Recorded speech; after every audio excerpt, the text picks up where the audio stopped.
Playing second fiddle. It is always important that a fiddle should remember, and who would guess that it could forget, that it is a fiddle, that it is wood and wire and polish and glue and not much more than that, except, of course, in the cares of a fiddler. There, in that hand, on that shoulder under the chin, all of its lightness delicately balanced and its strings skillfully bowed, it becomes a voice. There, out of the hollow body and thin skin of this little peculiarly shaped box, the fiddler forges his music. There, in a sense, the word becomes flesh. The fiddler's idea becomes concrete, shimmering concrete reality.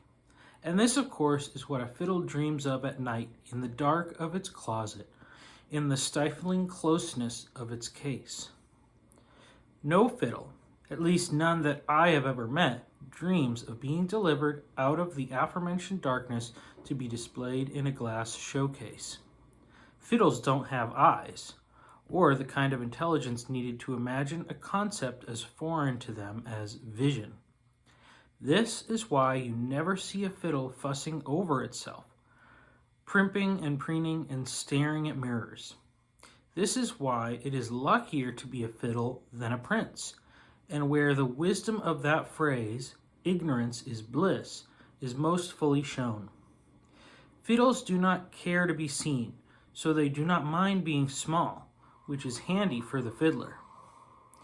Besides having no eyes, fiddles also, and this may come as a shock to you, have no ears.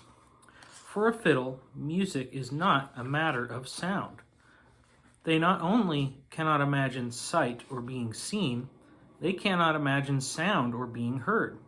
And I suspect that even if you could convince one of the experience of hearing, you'd be hard-pressed to convince one of the value of hearing.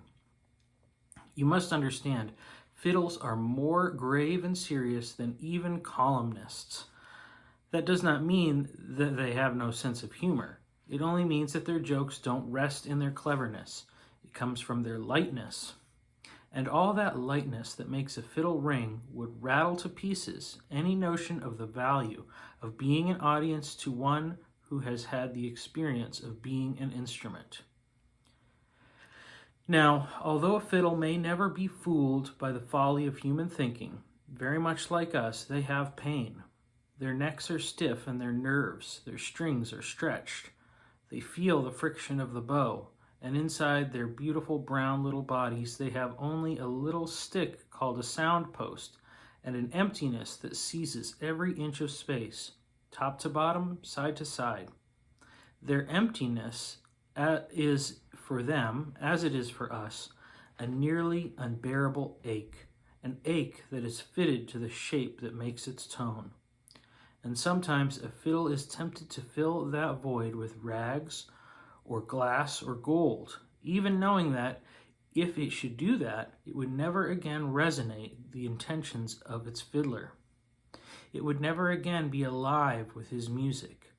It would dull itself to the exquisite heat of the fiddler's will, the deliberate tenderness of his fingers. And so they resist. They resist so that they can respond. Some fiddles have lived without eyes or ears or innards for a couple hundred years. They would die, though, if they were denied a fiddler.